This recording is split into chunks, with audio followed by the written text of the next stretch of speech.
Growing up, it was always clear to me that my mom favored my younger sister. Despite this, I always did my best to support her because I felt indebted to her for raising me. But when it was decided that my sister would move back home, everything changed. My mom abruptly cut me off, yelling, "Get out, you parasite. If that's what you want, I won't tolerate you anymore. If you choose this path, I'll finally address all the grievances I've held against you." I'm Emily, 28 years old. After college, I landed a decent job and lived with my mom. My dad passed away a few years ago, and my sister is already married with a family of her own. Originally, I planned to live independently, but circumstances shifted when my sister's return altered the family dynamic. I couldn't bear to leave my mom alone, so I stayed. Looking back, my mom had always favored my younger sister, Selena, as her polar opposite, charming and fashionable, though she has a manipulative side. Yet her looks masked any flaws, allowing her to glide through life effortlessly, appearing flawless on the surface. My sister is the complete opposite of me, known for her sincerity, yet she always seems to be the apple of my mom's eye. After she got married and moved out, my mom frequently criticized me. She'd say, "I wish I could live with Selena instead of you. Why is Selena so pretty while you have nothing to offer? I'm tired of looking at your face.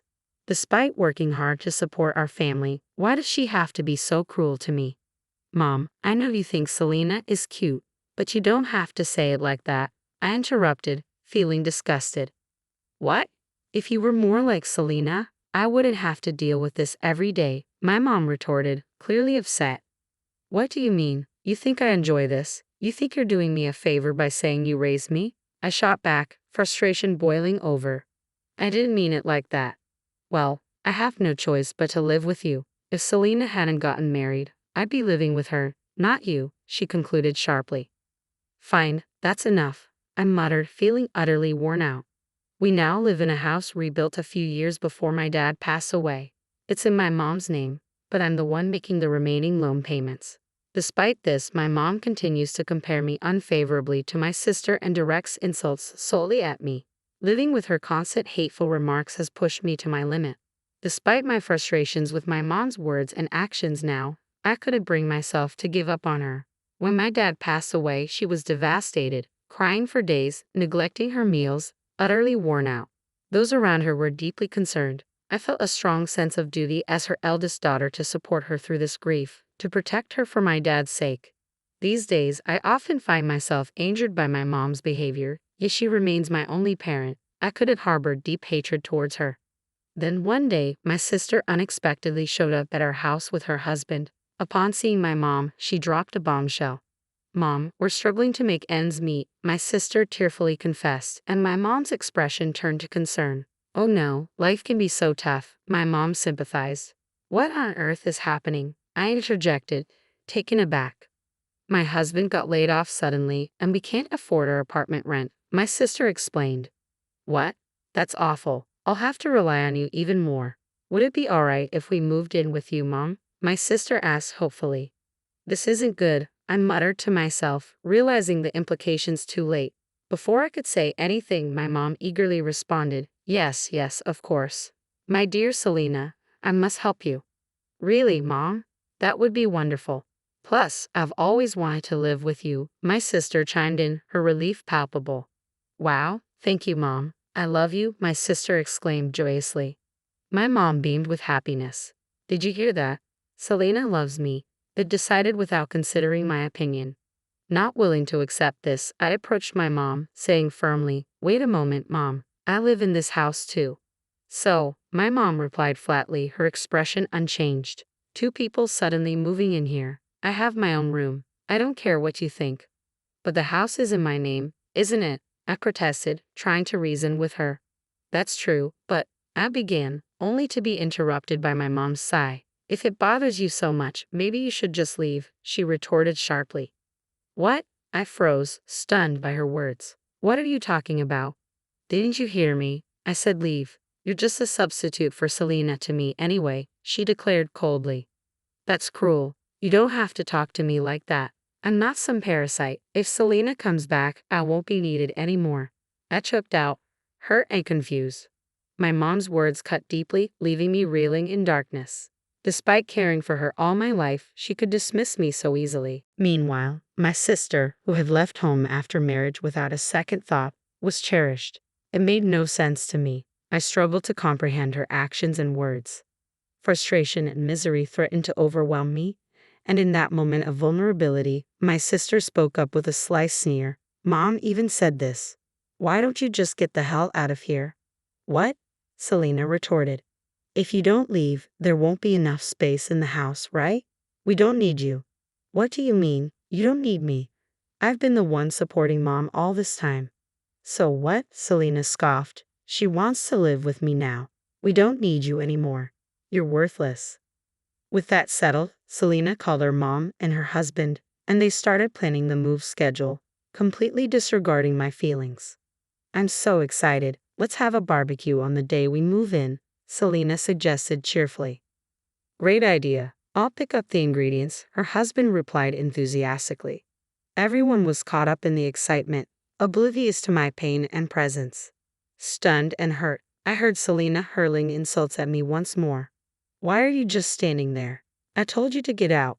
You can't just say that." "I'm not a parasite. Fine, I'll be out by the end of the week. Is that soon enough for you?" I struggled to hold back tears as I reluctantly agreed. Meanwhile, my mom was already making plans for a short trip with Selena. "Make sure you're moved out by the time we get back from our trip, okay?" she instructed me coldly. With those words, my mom left with Selena and her husband. It became painfully clear to me that to my mom, I was simply a nuisance. As long as Selena was around, I didn't seem to matter at all. No longer feeling sympathy for my mom, I was determined to take action. From that moment, everything moved quickly. I immediately contacted a moving company and swiftly relocated while my mom and sister were away.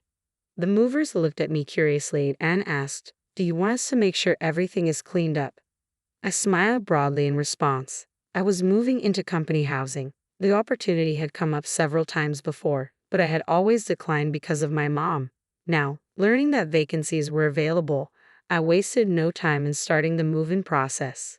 Starting my life in company housing was unexpected, but as soon as I settled in, I found myself enjoying it. The room was even better than I had imagined. As I adjusted to my new life, I checked my phone and saw missed calls from my mom and sister. The voicemail said, "Come to the house immediately."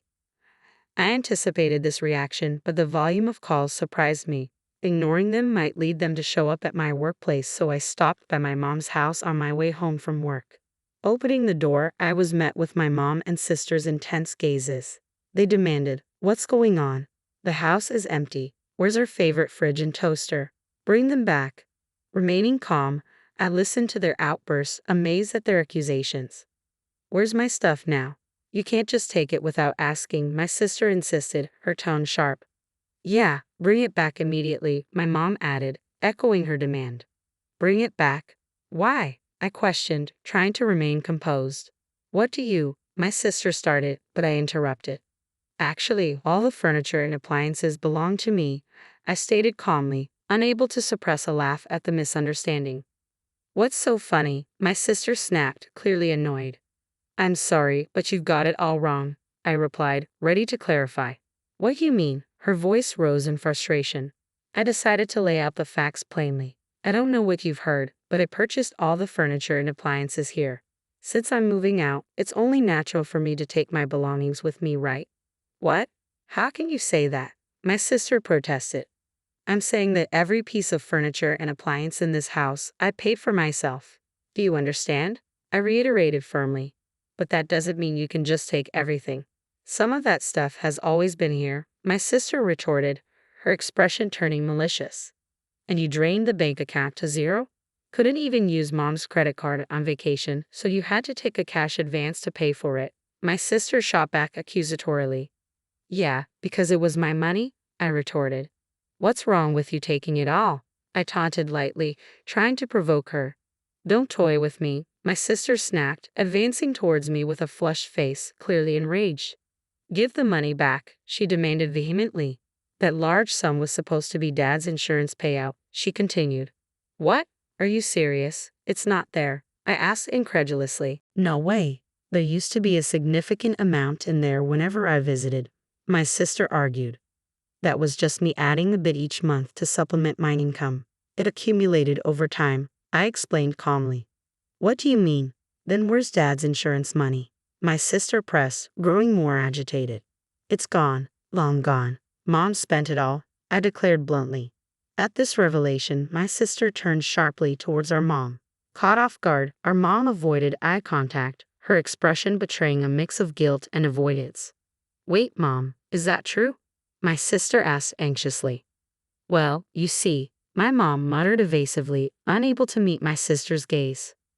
What's going on? My sister yelled at our mom, her voice filled with disbelief and anger. How could you do this? You spent Dad's money. What are you going to do about it? She demanded furiously. I was just happy that we could all live together again, my mom stammered, looking overwhelmed. You came back because you wanted to live with me too, right? My sister pressed, her voice sharp with accusation. What?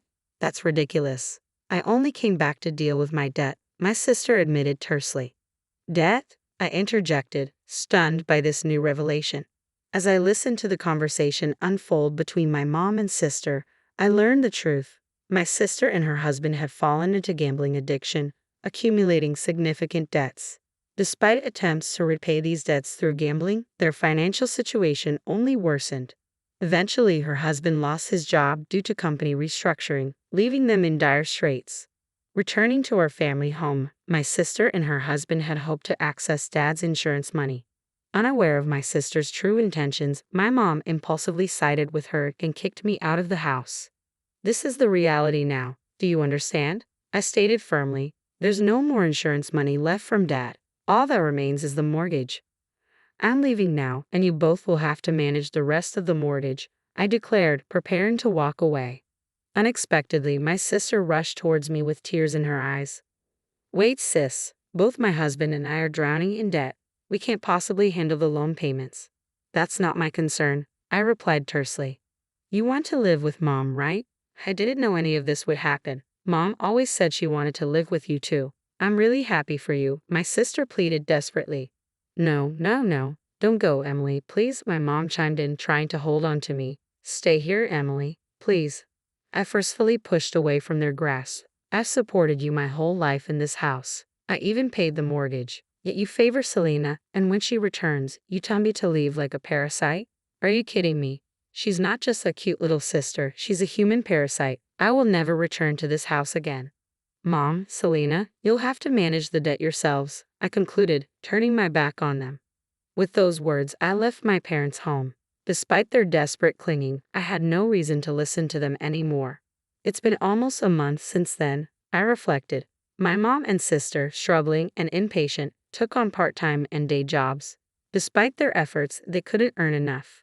In the end, they had to sell our family home and move into a cheap apartment, where they fought bitterly every day. I walked away from that toxic environment, knowing I had made the right decision for myself. Selena argued, Mom, you kicked her out just for us to move in. We could have figured something out if you let her stay. Mom retorted, What? I did it to make space for you all. Can't you survive without our money? You sweetly said you wanted to live with me, but in the end, it's all about money. So what? You're useless apart from money. Watch your mouth. Get out of here. Both of you, get out. My sister fired back angrily. Now they struggle to make ends meet, barely scraping enough for daily meals, unable to afford even basic necessities. Despite their situation, they have no choice but to try to get along and cooperate. They truly are in a desperate situation. As for me, I'm living a fulfilling life in the company housing I moved into. With a shorter commute, I have more time for myself. Although being kicked out of my parents' house was shocking, I now feel grateful for it. From now on, I want to focus on living happily, thinking only of my own well-being.